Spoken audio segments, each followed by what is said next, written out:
دوستو، آج ہمارے بیچ مولانا جسیم الدین خان جی ہے، ہمارے چینل میں تشریف لائے ہیں کر بھلا تو ہو بھلا میں۔ تو سر ابھی موجودہ حالات میں سر امام، مؤذن، خطیب ادھکتر لوگ اس طرح سے دیکھتے نہیں جو ہمارے بیچ میں امامت کرواتے ہیں، اس کو اچھی طرح دیکھتے نہیں ہیں۔ ان کی تنخواہ اتنی کم ہوتی ہے کہ چائے اور ناشتہ کے بھی لائق نہیں ہوتی ہے۔ تو سر اس کے باوجود کیا اس کے بارے میں کہنا چاہیں گے ہمارے چینل میں؟ آپ کے چینل کے مادھیم سے سب سے پہلے تو میں آپ کا شکریہ ادا کروں گا کہ آپ نے اتنے حساس موضوع پر مجھ سے بات کرنے کی کوشش کی ہے۔ یہ سچ ہے کہ اس وقت پورے ملک میں سب سے زیادہ اگر حالت کسی کی خراب ہے تو مسجد کے امام، مؤذن اور مدرسے کے مدرسین کی، اس لیے کہ ان کی تنخواہ نہایت ہی کم ہے، جو بیان کرنے کے لائق نہیں ہے۔ میں گزشتہ 20 سال سے مسجد و مدرسے سے جڑا ہوا ہوں، اور میں نے یہ محسوس کیا ہے کہ آج سے 10 سال پہلے جو چیز 5 روپے میں ملتی تھی، آج اس کی قیمت 50 روپے ہو گئی ہے۔ لیکن امام کی تنخواہ 5,000 تھی تو آج بھی 5,000 ہے، یعنی مہنگائی کئی گنا زیادہ بڑھ گئی، لیکن امام اور مؤذن کی تنخواہ نہیں بڑھی، مدرس کی تنخواہ نہیں بڑھی۔ اور جب اس سلسلے میں بات اٹھائی جاتی ہے تو مسجد کے جو ٹرسٹیان ہیں، جو کمیٹی کے ممبران ہیں، ان کا ایک ہی رونا ہے کہ ہمارے پاس فنڈ نہیں ہے۔ میں کہتا ہوں وہ جھوٹ بولتے ہیں کہ ہمارے پاس فنڈ نہیں ہے۔ وہ کبھی قوم سے مانگے فنڈ؟ انہوں نے قوم سے کبھی فنڈ نہیں مانگا۔ وہ اگر قوم سے مانگتے فنڈ تو جو قوم مسجد کو سجانے کے لیے لاکھوں روپیہ دے سکتی ہے، توسیع کے لیے لاکھوں روپیہ دے سکتی ہے، وہ اپنے امام کی خوشحالی کے لیے بھی کچھ بڑھا کر کے دے سکتی ہے۔ لیکن ایسا کبھی کیا نہیں گیا، ایک بہانہ بنا لیا گیا کہ صاحب فنڈ نہیں ہے، یہ کوئی معنی نہیں ہے۔ میں ایک بات اور عرض کرنا چاہوں گا آپ کے چینل کے مادھیم سے، تمام مساجد کے ٹرسٹیوں سے میں گزارش کرنا چاہوں گا، ایک آئینہ ان کو دکھانا چاہوں گا۔ آپ ذرا سوچئے کہ جب آپ کا خرچ ایک مہینے کا 25,000 30,000 میں مکمل نہیں ہوتا ہے تو آپ کے امام صاحب کا کیسے ہو جائے گا؟ آپ نے کبھی سوچا ہے؟ نہیں سوچا ہے۔ اس کے بعد بھی آپ کی تمنا یہ رہتی ہے کہ ہمارا جو امام صاحب ہو بہترین کپڑے میں ملبوس ہو، بہترین لباس میں ملبوس ہو، سب سے انوکھا دکھے، سب سے اچھا دکھے۔ کہاں سے لائے گا بیچارہ؟ عزت نفس میں وہ کہیں مانگ بھی نہیں سکتا ہے، اور آپ دینا بھی نہیں چاہتے ہیں۔ ایک بات اور عرض کرنا چاہوں گا، آپ یہ ہم سے پوچھ سکتے ہیں کہ جب اتنی کم تنخواہ ہے تو آپ یہاں کیوں کام کر رہے ہیں؟ دنیا کھلی ہوئی ہے، ہماری یہ مجبوری ہے۔ ہم نے علم دین حاصل کیا ہے، اور علم دین کی توسیع ہم کو کرنا ہے۔ بہرحال تنخواہ دے نہ دے، ہم نے دین کو اگر چھوڑ دیا تو دوسرے لوگ کہاں اس کو سنبھال پائیں گے؟ یہ ہمارے اوپر بڑی ذمہ داری ہے، ہم کو بہرحال دین کا کام کرنا ہے۔ لیکن وہ لوگ سوچیں جو ہماری مجبوری کا فائدہ اٹھا رہے ہیں، وہ عند اللہ کیا جواب دیں گے؟ اللہ کے نزدیک ان کو بھی جواب دینا پڑے گا کہ جب آپ کے بچوں کا 25-30 ہزار روپے مہینے میں نہیں ہو پا رہا تھا تو امام صاحب کے بچے ہیں، ان کے بوڑھے ماں باپ ہیں، ان کے دوائی کا خرچ ہے، بیوی ہے، بیوی کی ضروریات کا خیال ہے، ان کا سفر ہے، ان کے بال بچوں کی شادی کا معاملہ ہے۔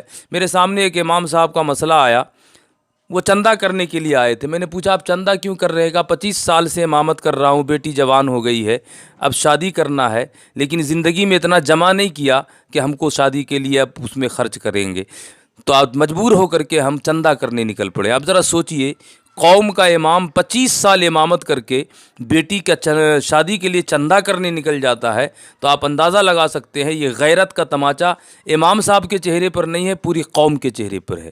جس کا امام اپنی بیٹی کی شادی کے لیے بھیک مانگنے نکل جائے، اس سے زیادہ ڈوبنے اور غیرت میں مر جانے والی بات کیا ہو سکتی ہے؟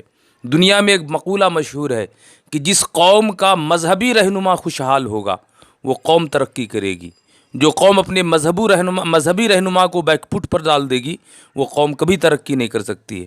آپ ہمارے ملک میں دوسری کمیونٹی ہے، عیسائیوں کے ہاں جائیے، آپ پنجابیوں کے ہاں جائیے، آپ دوسرے کمیونٹی کے ہاں جائیے، جا کر کے دیکھیے ان کے جو مذہبی رہنما ہیں ان کی کیا چلتی ہے، ان کو کس طریقے سے عزت دی جاتی ہے، ان کی ضرورت کا کس طریقے سے خیال رکھا جاتا ہے۔ ایسے ہی نہیں ہوتی ہے بات۔ اس لیے آپ کے چینل کے مادھیم سے میں یہ ضرور عرض کروں گا کہ ٹھیک ہے مسلم قوم میں غربت زیادہ ہے، لیکن اتنی بھی غربت نہیں ہے کہ مسلمان امام صاحبان کو مار دیا جائے، اتنی بھی غربت نہیں ہے کہ مؤذن کو مار دیا جائے، مدرسے کے مدرسین کو مار دیا جائے۔ ہمارا معاملہ یہ ہے کہ جو قوم مہینے میں ڈش ٹی وی کا خرچ دے سکتی ہے، جو قوم دیگر ضروریات میں لاکھوں روپیہ خرچ کر سکتی ہے وہ قوم ہر مہینہ مسجد میں 100 روپیہ دے سکتی ہے، اور ہر محلے کا آدمی اگر یہ طے کر لے کہ ہم کو ہر حال میں مسجد میں 100 روپیہ مہینہ دینا ہے تو امام کو کبھی تکلیف نہیں ہوگی۔ حالانکہ ایسا نہیں ہوتا ہے، ہم مسجد کے ڈبہ میں 10 5 روپیہ ڈال کر کے اپنی ذمہ داری ادا کر لیتے ہیں، اور ساری ذمہ داری کمیٹی پر ڈال دیتے ہیں۔ کمیٹی کہاں سے لائے گی جب تک قوم پیسہ نہیں دے گی؟ تو دونوں، کمیٹی بھی ذمہ دار ہے اور قوم بھی ذمہ دار ہے۔ کمیٹی اس لیے ذمہ دار ہے کہ کمیٹی نے آگے بڑھ کر کے کام نہیں کیا، اور قوم اس لیے ذمہ دار ہے کہ قوم نے اپنی کمیٹی سے کبھی نہیں پوچھا کہ آپ اپنے امام کو اتنی تنخواہ کم کیوں دیتے ہیں۔ اس لیے اب حالات کا رونا نہیں ہے، حالات کو سدھارنے کی ضرورت ہے۔ آپ لوگ اس میں نکلے ہیں، ایک اچھی پہل کیے ہیں، میری دعائیں ہیں آپ کے ساتھ، اللہ تعالیٰ آپ کو اس میں کامیابی عطا کرے۔ لیکن یہ کامیابی تبھی ہوگی جب آپ کی بات پر مسجد کے ذمہ داران کان دھریں گے، اور یہ احساس بیدار ہو جائے کہ واقعی اب تک ہم نے جو کیا ہے وہ غلط کیا ہے، انشاءاللہ اب سے ہم غلط نہیں کریں گے تو انشاءاللہ حالات سدھریں۔ ایک بات اور عرض کرنا چاہتا ہوں، ایک امام صاحب ہے مسجد میں، جب اس کی ضرورت مکمل طور پر پوری ہوگی تو جب وہ نماز پڑھائے گا تو دلچسپی کے ساتھ پڑھائے گا، مسجد کے دیگر کام دلچسپی کے ساتھ کرے گا۔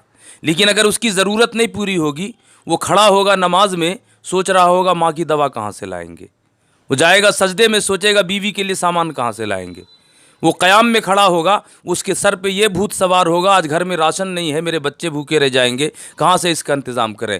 یہ ماحول ہم نے پیدا کیا ہے، ان کو فارغ البال کریں تاکہ آپ کی عبادت بھی اچھی ہو سکے اور آپ دنیا اور آخرت میں سرخرو ہو سکے۔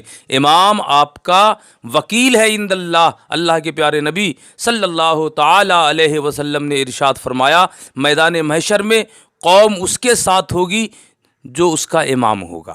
ہر قوم اپنے امام کے ساتھ اٹھے گی۔ آپ ذرا سوچئے، جب آپ اپنے امام کے ساتھ اٹھیں گے اور اس امام نے اگر آپ کے خلاف بارگاہ الہی میں مقدمہ دائر کر دیا تو کیا ہوگا؟ اللہ تعالی ہم سب پر فضل و کرم فرمائے۔ السلام علیکم۔ تو سر ابھی اس کے بیچ سب سے پہلا آواز سجاد ادریسی نے اٹھایا تھا، اور کافی عالم علماء بھی تھے، ابھی کافی اچھی پہل دی ہے سجاد ادریسی صاحب کو کہ آپ نے اچھی پہل اٹھائی ہے، لیکن ابھی تک عوام جاگی نہیں ہے۔ مجھے خوشی اس بات کی ہے کہ اس مسئلے پر اب تک جو آواز اٹھاتے رہے ہیں، علماء اٹھاتے رہے ہیں، اس کی کوئی حیثیت نہیں ہوئی، چونکہ لوگوں نے یہ کہا کہ ان کا معاملہ ہے اس لیے یہ اٹھا رہے ہیں۔